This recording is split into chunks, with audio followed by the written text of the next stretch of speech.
Berikutnya pemirsa, hari ini Pengadilan Negeri Jakarta Selatan menggelar sidang peradilan yang diajukan oleh mantan Menteri Agama Yakut Khalil Qomas. Ya, langkah ini diambil Yakut untuk lepas dari jeratan tersangka yang ditetapkan KPK pada kasus dugaan korupsi kuota haji periode 2023 hingga 2024.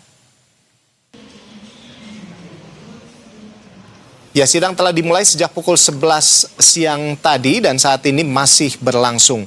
Nantinya sidang ini menjadi penentu awal sah atau tidaknya penetapan tersangka terhadap Yakut dalam kasus dugaan korupsi kuota haji.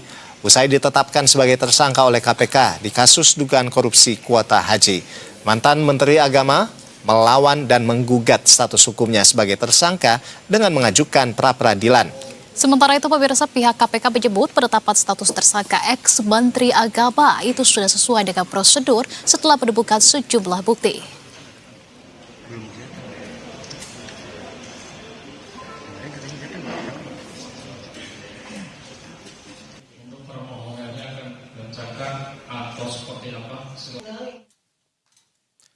Ya, dan untuk mengetahui situasi terkini dari sidang pra-peradilan ex-Menteri Agama RI Yakut Khalil Qomas di Pengadilan Tipikor Jakarta, sudah ada jurnalis Berita 1 Stefani Wijaya dan juru kamera Eko Miadi yang akan melaporkan secara langsung.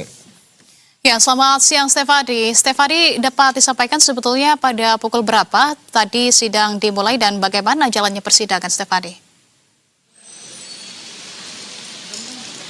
Baik, selamat siang Ando dan juga Anissa. Memang sidang pra-peradilan yang diajukan oleh mantan Menteri Agama Yakut Khalil Qomas ini telah selesai dilaksanakan dan tadi sudah berlangsung sejak pukul 10:45 waktu Indonesia Barat di Pengadilan Negeri Jakarta Selatan yang dimana dipimpin oleh Hakim Tunggal Sulistyo Muhammad Dwi Putro. Dan tadi pada jalannya sidang ini dari pihak KPK begitu turut hadir dan juga dari Yakut sendiri ini tidak hadir dan hanya diwakili oleh kuasa hukumnya Melissa Anggraini beserta tim hukumnya. Kemudian tadi pada hari ini begitu Anissa dan juga Ando, agendanya adalah dari pihak pemohon begitu menyampaikan terkait dengan pra-peradilan yang diajukan dan juga tadi dari pihak pemohon ini meminta agar permohonannya itu untuk dikabulkan seluruhnya.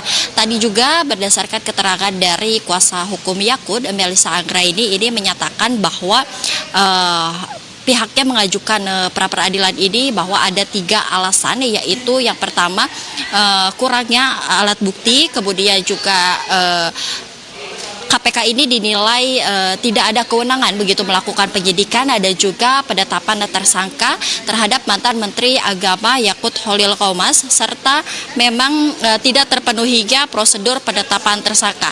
Tadi juga Anissa dan juga Ando ini dari pihak Yakut sendiri turut menyoroti begitu adanya 3 sprindik yang termuat dalam surat pemberitahuan penetapan tersangka dan di mana sampai hari ini dari pihak Yakut sendiri tidak pernah menerimanya, dan dari ketiga surat penyidikan itu atau sprindik tersebut hanya 1 kali begitu ya Yakut dipanggil, yaitu pada tanggal 8 Agustus 2025, sementara pada sprindik yang kedua yaitu 21 November 2025 dan sprindik ketiga ini 8 Januari 2026 di mana di hari yang sama ini dengan penetapan tersangka. Dan memang hingga hari ini juga tadi disebutkan bahwa Yakut ini tidak pernah menerima hak pemanggilan terhadap calon penetapan tersangka dan juga hanya menerima surat pemberitahuan penetapan tersangka.